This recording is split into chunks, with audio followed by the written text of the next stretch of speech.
What's going on? What's going on, everybody? Your boy Mike D. You in my cichlid hut, and these are some of my cichlids. Yeah. What's going on out there with everybody, man? I just wanted to do another quick video. I said I was gonna put a couple of videos out on my live that I tried for the first time. So I don't know if I'm gonna be doing any more. Well, that means I'll be doing some more. I'm just talking smack. I'll probably be doing some more because I kind of liked it. I didn't get a lot of people that pulled in on the live, but it was my first time doing it. So maybe I'll be a little bit better organized and prepared next time. But I want to try to do that, do some live and stuff, and interact with you guys and talk and learn and answer some stuff if I can help you guys with something. So we can kind of this trade in a hobby. It don't have to always be fish. It can also be knowledge, relationships, friendships. Meet people. That's how you keep the hobby strong, keep it growing, man. Got to reach out and be proactive in the hobby. But anyway, enough of me blabbing on. This tank is called my Mesoheros tank. If you guys follow my channels, y'all know I had all of my bigger cichlids in this 240 acrylic tank. But I moved those guys. I spread them out, put them in different tanks. Because I wanted to put these fish in a bigger setting where they can kind of grow and thrive a little bit. And I had this Mesoheros thought in my head, like, oh, I got enough species to do that. So I said I got 3 that I can know for sure that I can put together. So I said I tried it, and I'm glad I did it. I love the idea, and I'm really happy with already seeing things that I couldn't see when they were in the other tanks, the smaller tanks, which not really small tanks. I mean, they were in a 150, the festae were, and the wild caught gephyrus, they were in the 90 gallon. Then I put them outside in the 100 and some gallon pond. And those wild caught atros, they were in the 65, but I moved all of them into this tank, and it's showing amazing results already. The fish are stretching out, looking good. Everybody wants to eat. I haven't fed them all day. I think the last time they ate was yesterday evening, about 6 o'clock, 6:30, 7 o'clock, and it's now the next night, like 9 o'clock. So they're probably hungry.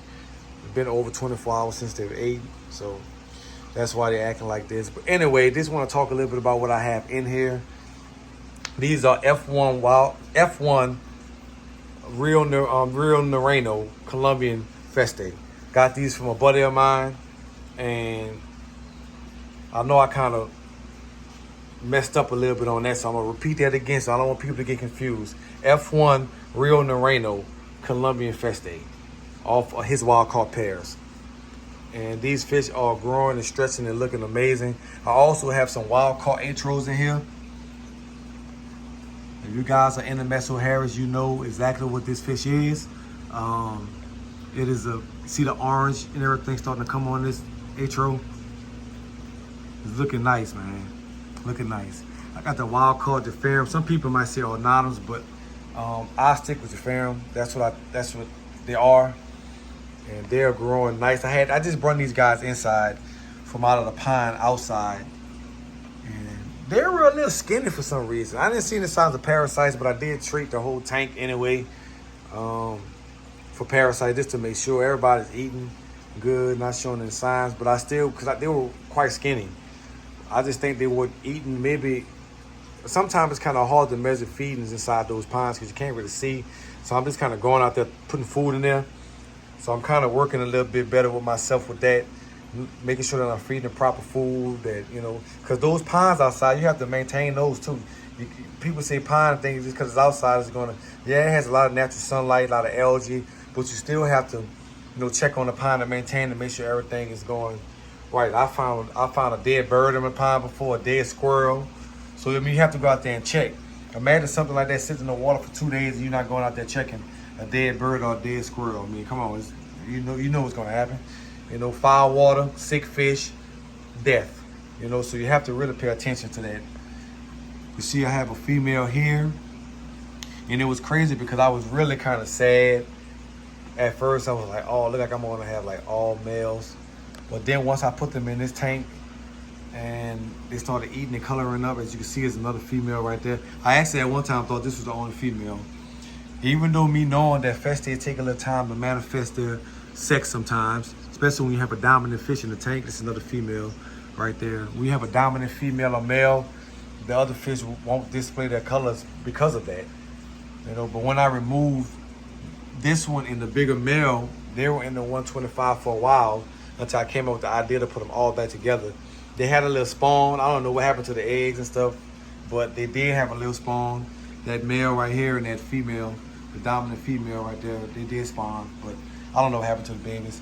But I added them in after I put everything else in here, and the other females had already started showing their color. So now they just, you know, they're just keeping it now. So, and when I removed that dominant female, all the females started to show their color. It was crazy, but that's just how it is, man. Nice little female right there.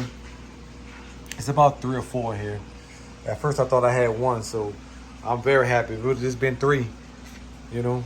I think I got 4, and I'm very, very happy about that. But anyway, I just want to do a little video on these guys, man. I don't want to talk a hole in y'all head. Let y'all kind of look at the fish a little bit. You see, that's the biggest male right here. If I could get him zoomed in. Starting to show all the greens in his face and stuff. And I don't feed these guys much. I may up their dose of food just a little bit, but I don't want to overfeed these fish, because the atros, they eat a lot of food, but they also retain a lot of food. They don't pass food as fast as the festae and the gephyrus. I've noticed that. So I have to watch how much I feed, because those atros, their bellies will look like basketballs, literally. Like they're about to bust open. So I have to kind of watch how much I feed. It hasn't caused any problems. So I'm just gonna keep an eye on that, because I don't want them to get sick, bloated, or anything like that. That's the big male, the biggest male that I have. Also I have a couple of more in here, like that one right there. That's a male, another male. That's the second biggest male, if I'm not mistaken, right here. And that's the second biggest, and this is the biggest one. And you have one that's a little bit smaller, but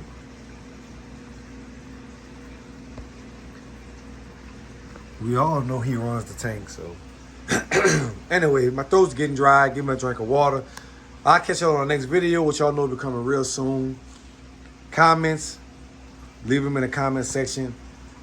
Like the video, subscribe to the channel, share the content, share the channel if you know anybody who would love to see this footage, or into Central South American secrets, or this fish. You know, like I love fish.